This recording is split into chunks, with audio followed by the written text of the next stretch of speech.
তুমি কি জানো ভালোবাসার সর্বশ্রেষ্ঠ নিদর্শন কোথায় দাঁড়িয়ে আছে? হ্যাঁ, সেটাই তাজমহল। আজ জানবো তাজমহলের ইতিহাস, নির্মাণ রহস্য এবং সেই ভালোবাসার গল্প যা আজও মানুষকে মুগ্ধ করে। ভারতের আগ্রায় অবস্থিত তাজমহল নির্মাণ করেন মোগল সম্রাট শাহজাহান। তার প্রিয় স্ত্রী মুমতাজ মহলের মৃত্যুর পর তার স্মৃতি ধরে রাখতে শাহজাহান এক বিশাল সমাধি নির্মাণের সিদ্ধান্ত নেন। 1632 সালে শুরু হওয়া এই নির্মাণ কাজ শেষ হতে সময় লাগে প্রায় 22 বছর। প্রায় 20,000 শ্রমিক, শিল্পী, কারিগর ও স্থপতি দিনরাত পরিশ্রম করে এই অপূর্ব স্থাপত্য গড়ে তুলেছিলেন।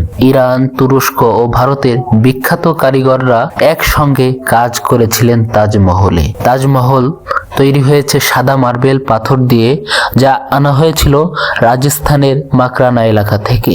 সূর্যের আলো ও চাঁদের আলোতে এই পাথর রং বদলায়, কখনো সোনালী, কখনো নীলাভ, আবার কখনো রূপালী। তাজমহলের 4টি মিনার এমনভাবে তৈরি যে বড় ভূমিকম্প হলেও মিনারগুলো বাইরের দিকে হেলে পড়বে, যাতে মূল ভবন ক্ষতিগ্রস্ত না হয়। মূল গম্বুজটি প্রায় 35 মিটার উঁচু এবং চারপাশে আছে 4টি ছোট গম্বুজ।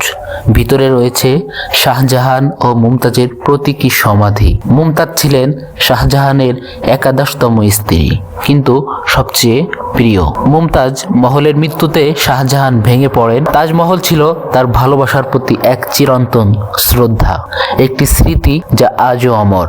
তাজমহল দেখতে বছরে প্রায় 80 লাখ পর্যটক আসে। 1983 সালে ইউনেস্কো তাজমহলকে বিশ্ব ঐতিহ্য হিসাবে ঘোষণা করে। পুরো তাজমহলটি সম্পূর্ণভাবে সমমিতি বা সিমেট্রির উপর নির্মিত, বাম ও ডান অংশে হুবহু একই। তাজমহল শুধু একটি স্থাপত্য নয়, এটি ভালোবাসার ইতিহাস, মানুষের অনুভবের গল্প, যা আজও পৃথিবীর 7টি আশ্চর্যের একটি হয়ে দাঁড়িয়ে আছে।